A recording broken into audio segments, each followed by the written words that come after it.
नमस्ते एवरीवन, आप सबका स्वागत है नेक्स्ट जेएस के ये प्लेलिस्ट में। आज हम एक और तरीके की बात करेंगे जिसकी हेल्प से हम कंपोनेंट लेवल पे सीएसएस अप्लाई कर सकते हैं एंड वो है स्टाइल जेएसएक्स की हेल्प से। तो उसके लिए हम हमारे वीएस कोड पे आ जाते हैं एंड यहाँ पे मैंने ऑलरेडी एक राउट क्रिएट करके रखा है जिसका नाम हमने दिया है स्टाइल जेएसएक्स। इसमें हम बेसिक हमारे कोड की जो रिक्वायरमेंट होती है वो लिख देते हैं। यहाँ पे फटाफट मैं लिख देती हूँ स्टाइल जेएसएक्स। इसको सेव कर देते हैं, इसको एग्जीक्यूट करके भी देख लेते हैं कि हमारा आउटपुट आ रहा है या नहीं। तो यहाँ पे हम वो राउट लिख देंगे स्टाइल जेएसएक्स एंड देख लेते हैं। देखो हमारा वो कोड परफेक्टली वर्क कर रहा है। ओके, अब हम क्या करेंगे, इस पे सीएसएस अप्लाई करेंगे। इसको कमेंट कर देती हूँ एंड देन यहाँ पे हम लिख देते हैं इस तरह से एंड यहाँ पे हम लिखते हैं h1 टैग एंड यहाँ पे लिख दो आप स्टाइल JSX। ओके, नाउ अब हम क्या करते हैं, ये H1 को हमको स्टाइल देना है। तो यहाँ पे अगर हमने देखा था ऑलरेडी प्रीवियस वीडियोस में कि यहाँ पे अगर हम सिंपली स्टाइल लिखते हैं एंड इसको एग्जीक्यूट करेंगे तो हमको एरर शो होगी। जब आप JSX का यूज करेंगे ना तो वो एरर नहीं दिखेगी आपको। कैसे, वो देख लेते हैं। तो यहाँ पे आपको सिंपली JSX ऐड कर देना है, यहाँ पे curly braces and then hyphen एंड इसके अंदर आपको लिखना है H1 में आपको देना है तो H1 selector and then colour एंड यहाँ पे दे दो रेड। इसको सेव कर लो। नाउ अब हम देखते हैं आउटपुट। आउटपुट नहीं आया, एरर आई। क्या बता रहा है कि आपको क्लाइंट कंपोनेंट पे ही ये यूज कर सकते हो। तो क्या करेंगे, हम इसको क्लाइंट कंपोनेंट बनाएंगे। कैसे, सबको पता ही है। यहाँ पे आपको लिख देना है यूज क्लाइंट। सेव कर दिया। ये ऑलरेडी हमने डिटेल में देख लिया इसलिए मैं बहुत डिटेल में नहीं जाती। ओके, यहाँ पे यूज क्लाइंट कर दिया, ये हमारा क्लाइंट कंपोनेंट बन गया एंड यहाँ पे देखो हमारी सीएसएस अप्लाई हो चुकी है। लेकिन यहाँ पे ना एक इंटरेस्टिंग चीज एक और है, वो मैं आपको बताती हूँ कि सपोज हम यहाँ पे एक और कंपोनेंट क्रिएट करते हैं, राइट। कि फंक्शन एक कंपोनेंट क्रिएट करा जिसका नाम हम दे देते हैं H1 हेड। ऐसे कोई भी नाम आप दे सकते हो एंड यहाँ पे हम लिख देते हैं रिटर्न।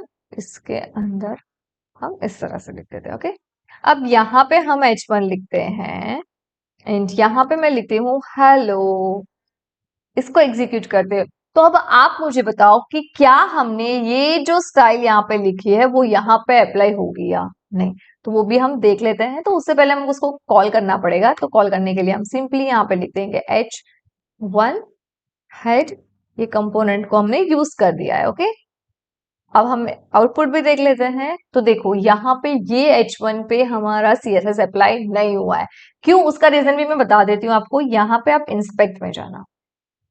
जैसे आप इंस्पेक्ट में जाओगे ना तो आप यहाँ पे देख सकते हो कि जहां पे हमने JSX स्टाइल वाला कंपोनेंट क्रिएट किया था वहां पे आप देखो तो H1 टैग पे एक्चुअली आपकी CSS नहीं लग रही है।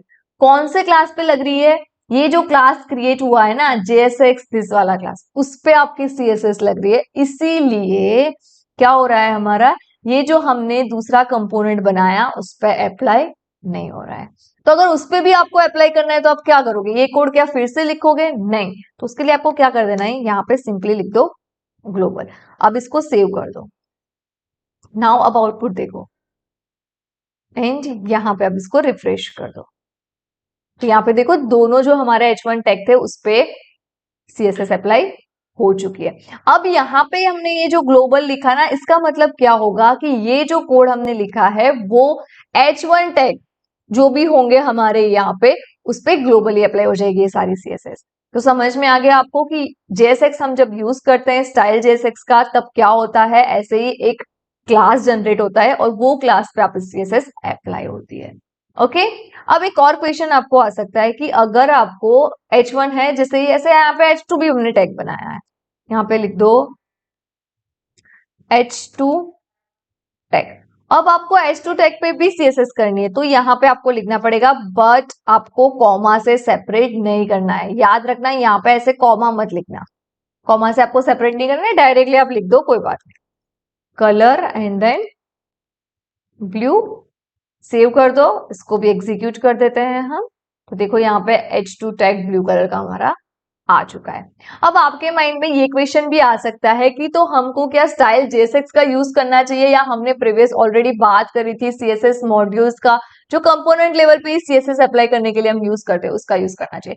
तो मैं आपको रिकमेंडेड करती हूँ कि आप CSS मॉड्यूल्स का यूज करना जब भी आप बात कर रहे हो ऐसे कंपोनेंट लेवल CSS की।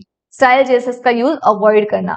देखो कंपोनेंट लेवल पे जब आप बनाते हो और CSS मॉड्यूल्स का यूज करते हो ना, तो आपका कोड बहुत इजीली मेंटेन हो जाएगा। अगर कोई और भी डेवलपर आएगा और आपका कोड देखेगा तो उसको इजीली सब कुछ चीजें समझ में आ जाएगी, सो मोर रीडेबल भी रहेगा।